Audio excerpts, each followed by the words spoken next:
Spirituality requires that we transcend every perception we've ever known or had about our existence in the world. We're not merely a person, and there's no thought of God that we are, because it's thoughtless, lighter than air. A beauteous presence. Moving along with this understanding that no perception we've ever had represents what we are. We're not here. The world was never here.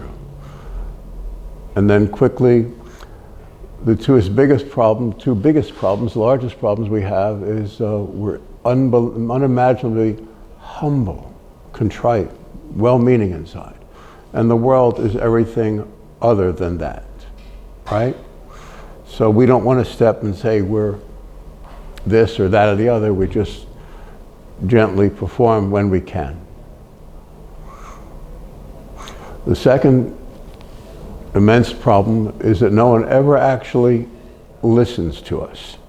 And I mean that not about the game, not about this or that, the other, but my friend Dr. Gabodi taught people to not evaluatively, just first be present in the room, be interested. You'll never be bored if you just accustom yourself to being interested in the space you're at. Denise Lin wrote a book called Personal Space, which creates a space where you're not bouncing off one another or your environment. And what I'm saying is a spiritual sense of spiritual space, where you know you're not really here, and so it takes a tremendous amount of courage to present your case to those that you love and care for. It isn't for everyone. Most people are not spiritual, and that's okay. They represent the dark side. But it isn't something you fight against, it's you transcend through this double understanding of humility, and no one's really there, except the spiritual person you'll meet from time to time, and that'll be an utter thrill. And there's nothing to be concerned about. We simply trust God, and God will open the path for each of us. It's already been determined 1,000,000 years before this. I say years, there's no years, there's no time, there's no space or place in spirituality. It's a delicate, precious kindliness that is unimaginable to those who are not spiritual. If we're spiritual, this sense pervades every moment of our existence, every breath we take, every step. We're never really here. And we relieve the frustration of that by understanding what's said about the two big problems we have and the fact that we're here, first of all, to change this.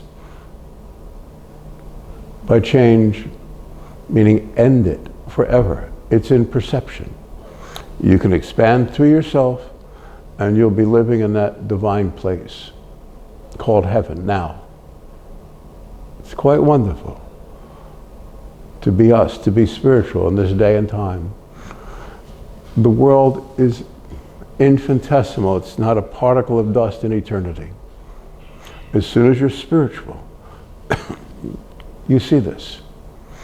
But the tragedy, in a sense, for us is that people never listen, and we're humble, so it's hard to present our case because there is no case.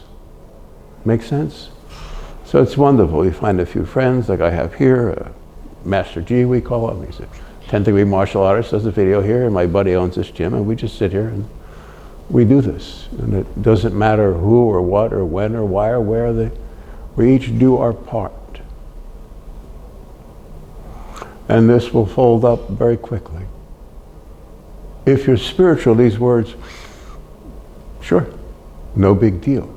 We're not thinking about history or time or anthropology or geology or the cosmic scope of the star system. It's larger, the more powerful the telescope, or the more powerful the microscope, the more you're going to see. But it's all the illusion. And it can be fascinating, and anything that's fascinating, well, that's the devil. You see what I'm saying? Because you implode within yourself. When you're spiritual, you're so humble.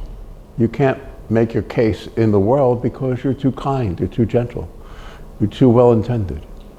By infinity. Remember when Jesus was, after he was crucified, and Thomas wanted to see the holes in his hand to see if they were real, and Jesus Christ said, though one rose from the dead, they would not believe. That's just a very mystical spiritual statement for all of us to know that no one can know that you're a divine presence, and you never want to say that. But in spiritual awareness and consciousness, that's who you are. If you allow it to sink in, and most of all, the next thought is that God will be with us every second, forever, from here on in. And has carried the weight along with us to this point. We've all been, I know I'm the kindest, gentlest, I'm a strong person, aware, and yet I know the life I lead is bizarre.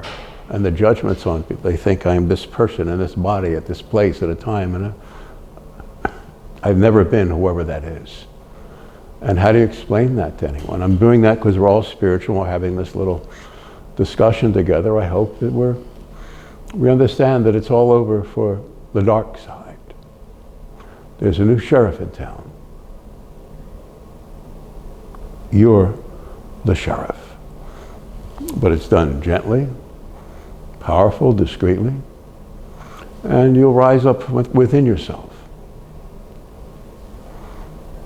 It's not about sitting off in a mountain alone somewhere and feeling God and becoming enlightened and walking off into the cosmos. No, it's about ending the illusion that's here.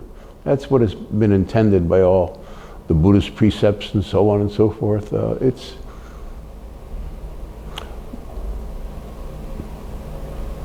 unimaginably mystical to be you, to be us at this time, and to end the madness, all the pain, all the tragedy in the whole world.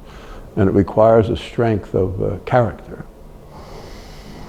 You'll do the right thing all the time, but with an intent that's so delicately pure, and no one else sees it.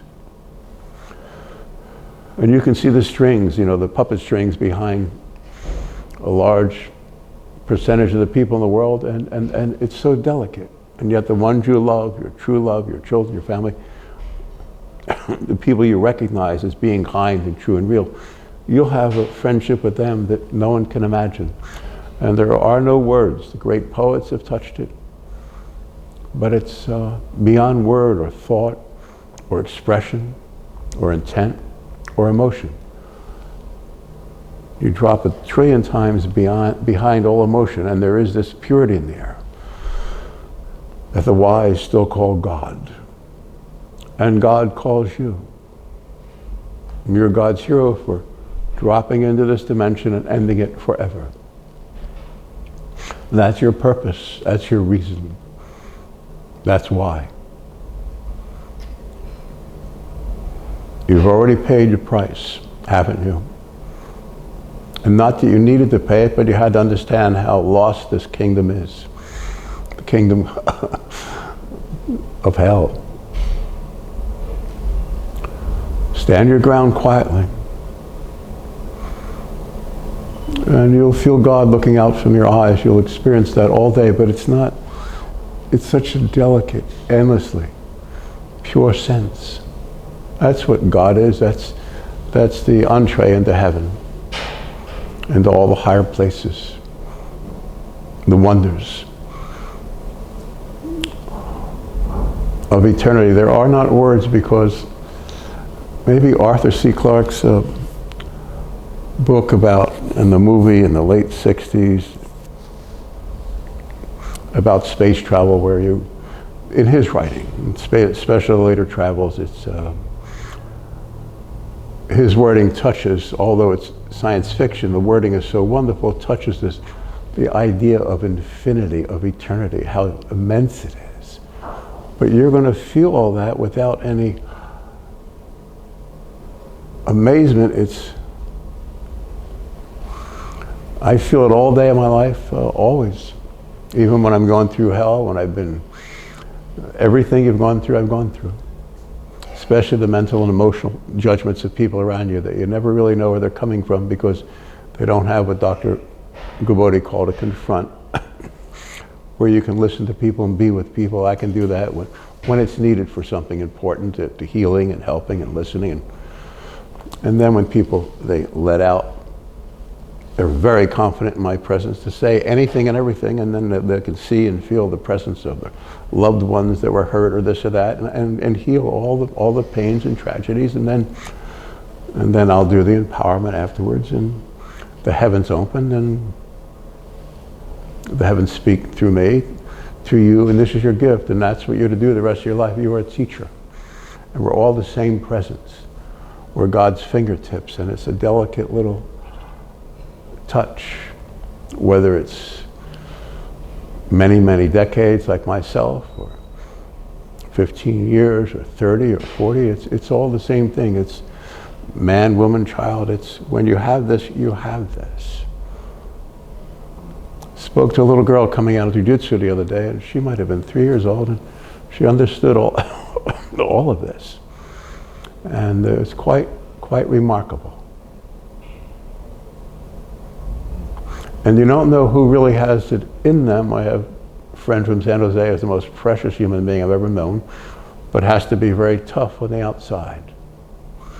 And but when you can communicate to someone like that, when they feel the purity of your heart, then that person's allowed to be who they really are. That's why people are seeking love or true love or romance, just so they can breathe.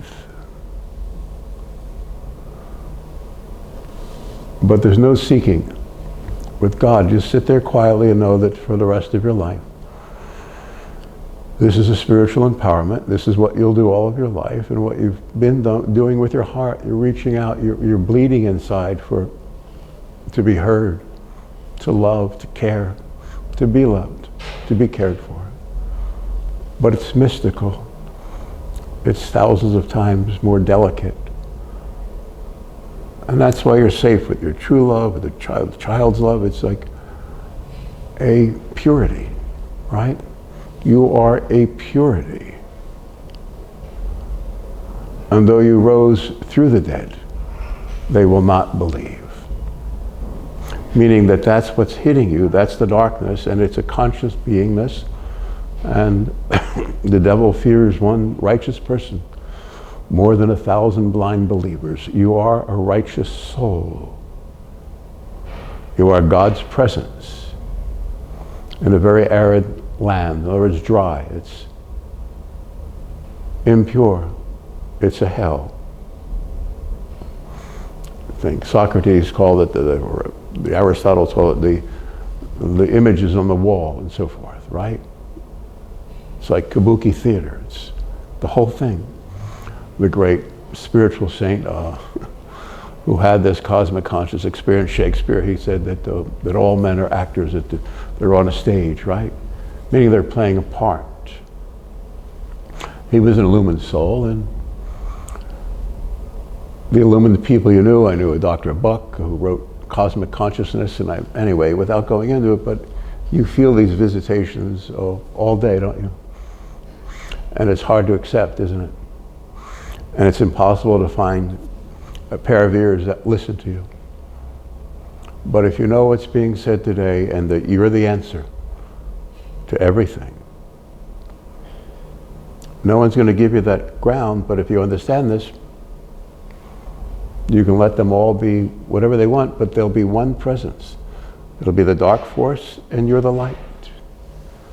You're the light that was to come. You're heaven's answer. Heaven's answer isn't with knocking down buildings, and it's you, isn't it you?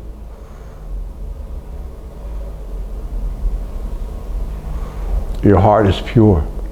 Your mind is free. Your soul is God's presence. And you look through everything, as I do always. I'm saying that as an example because all of us who are spiritual, we have these delicate emotions that no one can possibly perceive, that our best friends around us have no clue how clean we are, and we turn ourselves inside out for them to, because they haven't trained themselves to listen, to care, to be there with us. And this is more important than raising your family, because once you do this, you can shine through your family and do all the healings, perform what would be considered miracles, but they happen in a delicate, timeless way. You are the delicate, timeless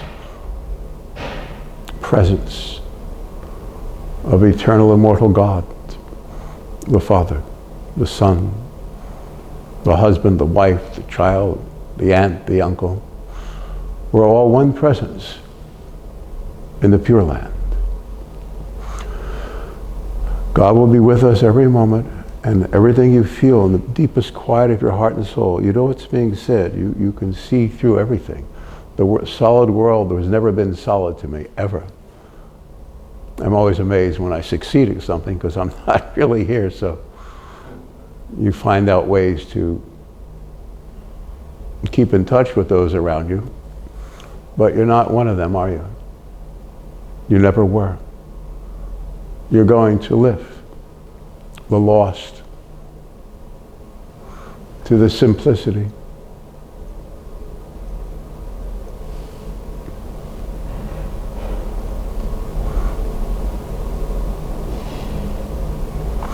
Let go of all the aggravation, the pain, the trauma.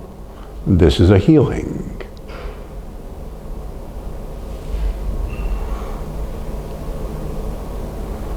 A miracle is simply allowing someone who loves you more than you can ever dream to heal you, to care for you, to be there for you. That's why we seek love. But we're seeking God. Why are we here? These are the answers. But we're too humble to understand that we're the light that was to come. We can never, ever, ever accept that. And that's the humility of our problem. But we're here to end that which is not His. This lost kingdom, this silliness, this rude, crude, cruel, vicious death camp.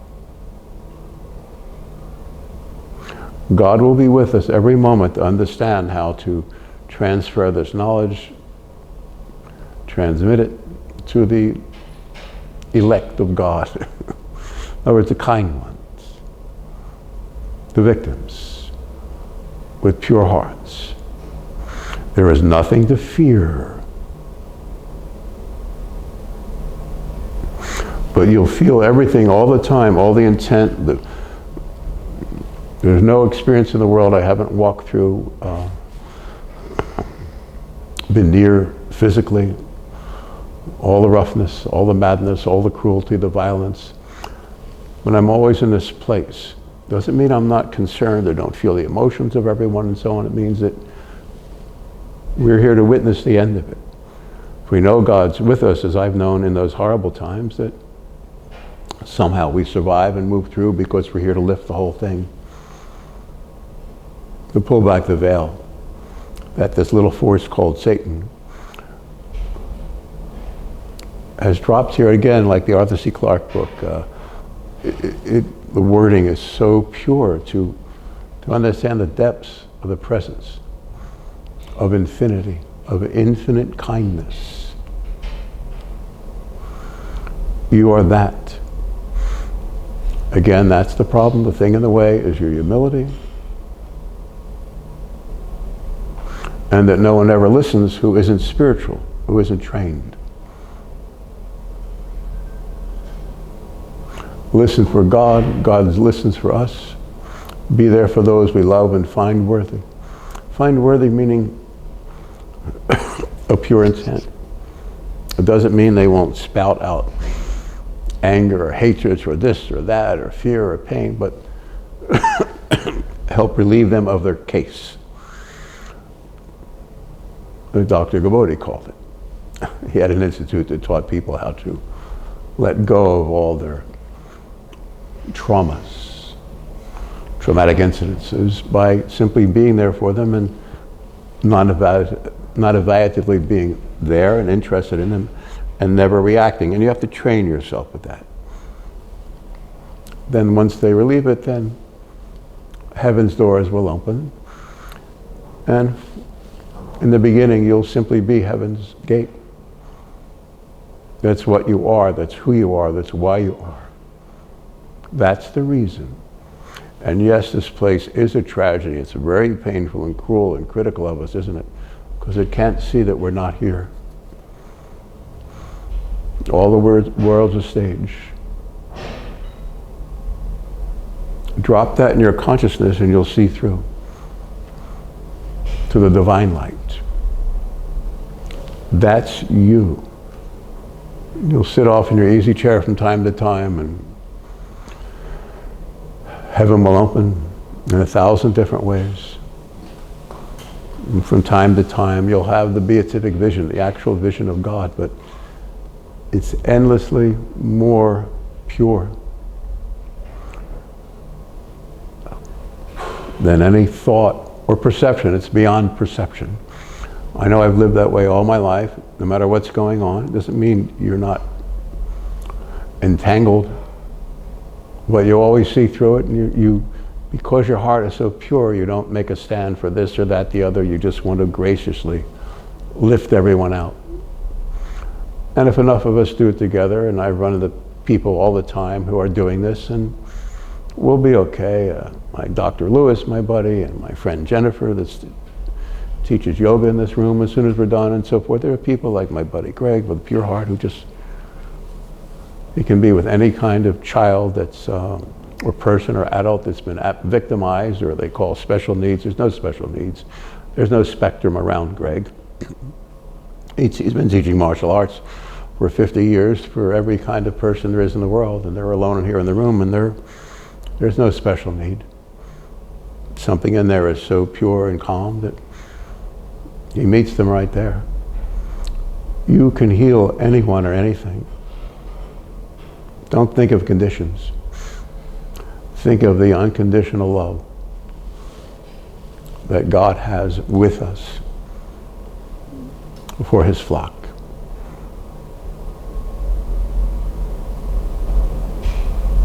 You will heal those you love.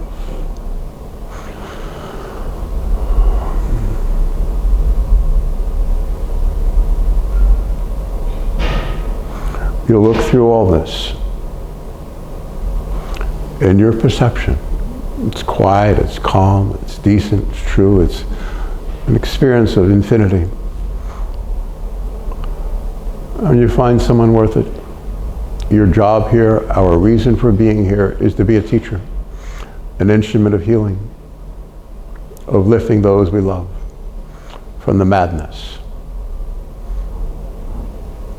Again, it's an infinitesimal something that this thing called Satan, and I see Satan directly, but if you're spiritual, it confuses you. But if you get very, very quiet, then you can find those you love and fix them. And every circumstance will be a little different. You're born to teach, to heal, to correct, to redirect, and you are a divine warrior. It takes a stillness of the heart, a purity of the mind, and a kindness of the hands. Know that God will be with you, through you, around you, lifting you, moving you, directing you, correcting you. And God is infinitely, if this can be comprehended, more humble toward us, especially those of us in the world right now who are his warriors, his priesthood. We're here to do it all in God. We dropped into this place out of infinite selflessness. Please understand that though one rose from the dead, they would not believe. In other words, that's the worldly consciousness, believing that you're a body and a place at a time. Drop that.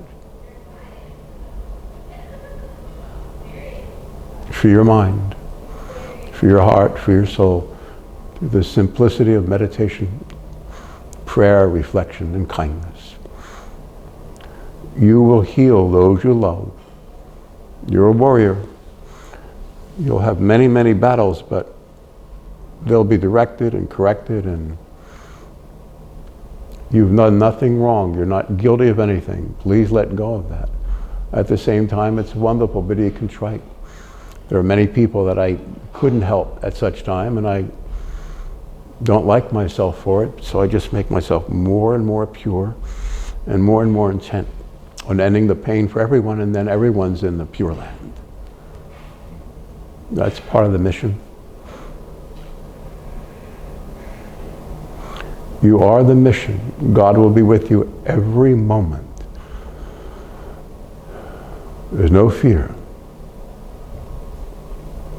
You are this, not that. Thank you for listening. God will be with you every moment and will determine the course. Thank you. Thank you, Mr. Skolta.